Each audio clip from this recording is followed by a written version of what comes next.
Guys, balik lagi bareng Ica.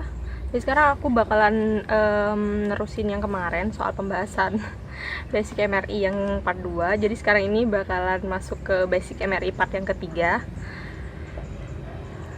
Oke, pembukanya itu tentang fat dan water dulu ya. Jadi aku bakalan jelasin soal molekul lemak sama molekul air itu gimana maksudnya. Jadi di Westbrook itu di sini tuh jelasin kalau molekul lemak itu mengandung atom hidrogen. Jadi meskipun dia itu molekul lemak atau biasanya kita sebutnya apa sih, lipid ya, lipid protein. Jadi lemak itu mengandung atom hidrogen juga yang diatur dengan karbon dan oksigen. Nah, molekul lemak ini terdiri dari molekul besar yang disebut dengan lipid yang saling berdekatan, yang kecepatan jatuh molekulnya atau molekul trembling rate-nya itu relatif lambat. Jadi molekul lemak ini velocity trembling rate-nya itu cenderung lambat. Molekul air itu mengandung 2 atom hidrogen, kan H2O sih air tuh rumus kimianya, dan 1 atom oksigen yang berjarak terpisah dan kecepatan jatuh molekulnya relatif cepat. Jadi si air ini lebih cepat dari si lemak. Oksigen pada air cenderung menangkap elektron dari sekitar inti hidrogen. Hal inilah yang membuat atom hidrogen lebih terpengaruh oleh medan magnet utama. Tuh, jadi alasannya kenapa atom pada air itu lebih cepat dan lebih terpengaruh pada medan magnet utama, itu penjelasannya ya. Dasar banget sebenarnya ini kimia, cuman aku pengen belajar. Aku udah rada lupa kimia aku dulu waktu SMA itu gimana. Aku nggak begitu pintar di kimia. Oke. Sementara dalam lemak itu karbon tidak mengambil elektron dari sekitar inti hidrogen. Mereka tetap berada di awan elektron, melindungi inti dari efek bidang utama. Makanya itu dia itu nggak begitu terpengaruh lah. Kemudian frekuensi Lamor hidrogen dalam air itu lebih tinggi daripada hidrogen dalam lemak. Hidrogen dalam lemak mengalami recovery lebih cepat di sepanjang sumbu longitudinal daripada air dan kehilangan magnetisasi transversal lebih cepat daripada dalam air. Itulah mengapa gambaran lemak dan air itu muncul berbeda pada gambar MRI. Misal kayak gambarannya T1 itu kan fatnya lebih dominan daripada waternya. Kalau gambaran T2 itu waternya lebih dominan daripada lemaknya, kayak gitu-gitu. Nah, makanya dari itu aku bakalan bahas soal T1 recovery sama pada fat sama T1 recovery pada water. Yang pertama itu aku bakalan bahas soal T1 recovery pada fat ya. T1 recovery kan terjadi karena inti kehilangan energinya atau melepas energinya pada lingkungan, pada kisi tadi itu spin lattice, gara-gara terhentinya pulsa RF. Nah, fat ini memiliki inherent energi atau energi yang melekat pada fat itu tuh lemah. Jadi inherent tuh maksudnya dia itu melekatnya nggak kuat gitu loh. Dan dapat dengan mudah menyerap energi dari inti hidrogen. Kecepatan jatuh molekul dalam lemak, maksudnya velocity trembling rate-nya pada lemak itu mengizinkan proses recovery atau proses recovery-nya itu relatif cepat gara-gara itu. Karena MTR atau kecepatan jatuhnya molekul trembling rate sesuai dengan frekuensi Lamor. Jadi nanti aku bakalan tampilin gambarnya tentang frekuensi Lamor sama molekul trembling rate ini, sehingga membuat pertukaran energi lebih efisien dari inti hidrogen ke sekeliling celah atau kisi pada molekul itu.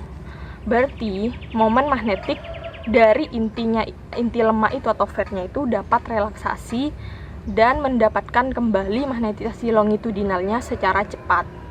Sementara MNV-nya itu pada lemak sejajar dengan B0 atau medan magnet utama, maka waktu T1-nya itu pada lemak menjadi pendek gara-gara itu. Oke, kita mulai ke T1 recovery pada water. T1 recovery ini kan udah dijelasin terjadi karena melepaskannya atau menyerahnya energi pada celah lattice atau pada lingkungan gara-gara eksitasi dari pulsa RF-nya itu dihentikan. Pada air ini memiliki energi yang tinggi dan tidak dapat dengan mudah menyerap energi dari inti atom hidrogen.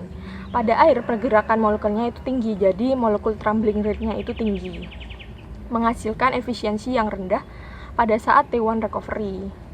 Karena kecepatan jatuh molekulnya atau MTR-nya tadi itu tinggi, maka dia nggak sesuai dengan frekuensi Lamor, sehingga tidak dapat melakukan pertukaran atau perubahan energi yang efisien dari inti atom hidrogen, sehingga tidak dapat melakukan pertukaran energi yang nggak efisien. Jadi pertukaran energinya itu nggak efisien gara-gara itu tadi, ke sekeliling lattice atau kisi pada molekul. Momen magnetik pada air membutuhkan waktu yang lebih lama untuk relaksasi dan mendapatkan kembali magnetisasi longitudinalnya. Kebalikannya dari lemak tadi ya, dia kan cepat, ini dia lambat. Sementara MNV pada air itu membutuhkan waktu yang lama untuk sejajar dengan B0, sehingga waktu T1 pada air menjadi panjang. Selanjutnya aku bakalan bahas soal T1 kontras. Masih menyimak kan? Semoga kalian gak pusing, karena aku udah mulai pusing. Oke, T1 kontras. Jadi T1 kontras itu terjadi ketika waktu T1 lemak itu lebih pendek daripada air. Vektor magnetisasi lemak lebih cepat sejajar dengan B0 atau medan magnet utama daripada air. Komponen magnetisasi longitudinal lemak lebih besar daripada air setelah TR tertentu yang lebih pendek dari total waktu relaksasi jaringan. Pulsa eksitasi RF berikutnya diterapkan. Pulsa RF itu membalik komponen longitudinal dari magnetisasi lemak dan air ke bidang transversal. Jadi dari longitudinal dia itu balik ke bidang transversal dengan asumsi pulsa RF-nya itu 90 derajat ya. Jadi pulsa RF itu sebenarnya macam-macam, ada yang 180, ada yang lebih dari itu, ada yang biasanya rata-rata 90 derajat, tapi bisa dipakai lebih kurang atau lebih dari itu. Seperti pada gambar yang bakal aku tampilin di layar nanti. Terdapat lebih banyak magnetisasi longitudinal pada lemak sebelum pulsa RF. Terdapat lebih banyak magnetisasi transversal pada lemak setelah pulsa RF. Jadi sebelumnya itu lebih banyak magnetisasinya itu pada longitudinal, tapi setelah RF itu magnetisasinya lebih banyak pada bidang transversal. Makanya lemak itu memiliki sinyal yang tinggi dan tampil dengan gambaran hiperintens atau bright pada gambaran T1 kontrasnya. Itu penjelasan kenapa lemak itu lebih hiperintens pada gambaran T1 kontras.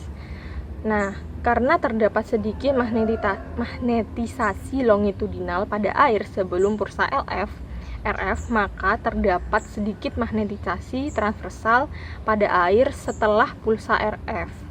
Jadi kebalikan dari lemak tadi, air itu lebih sedikit magnetisasi longitudinalnya dan transversalnya itu lebih banyak. Makanya air itu memiliki sinyal yang rendah dan tampil sebagai gambaran hipointens atau dark atau gelap pada gambaran T1 kontrasnya. Gambaran seperti inilah yang disebut dengan T1 weighted. Jadi itulah asal muasal dari T1 weighted, di mana gambaran T1 kontras pada lemaknya itu bright, sementara T1 kontras pada water itu gelap atau dark, sehingga terbentuklah gambaran T1 weighted. Nah, itu baru T1 kontras ya. Aku bakalan bahas T2 kontras juga. Jadi T2 kontras itu terjadi ketika waktu T2 lemaknya itu lebih pendek daripada air.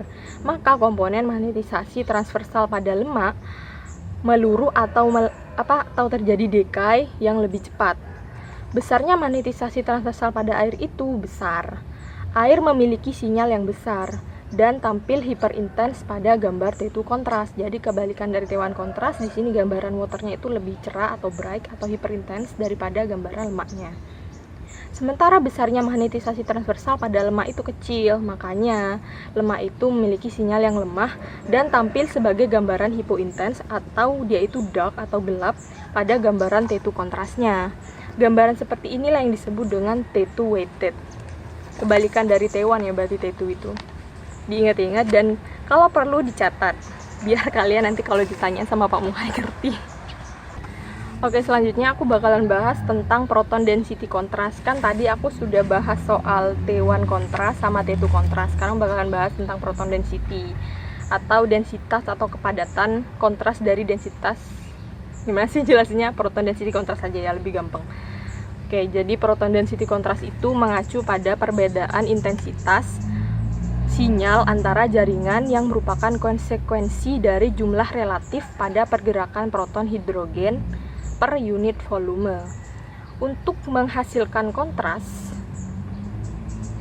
dari perbedaan pada pergerakan densitas proton tadi antar jaringan, komponen magnetisasi transversalnya harus mencerminkan pada perbedaan-perbedaan ini.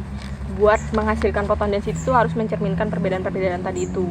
Nah, jaringan dengan kepadatan proton yang tinggi, atau misalnya jaringan otak gitu kan, memiliki komponen magnetisasi transversal yang besar dan juga sinyal yang tinggi atau menghasilkan gambaran yang hiperintens. Pada PDC,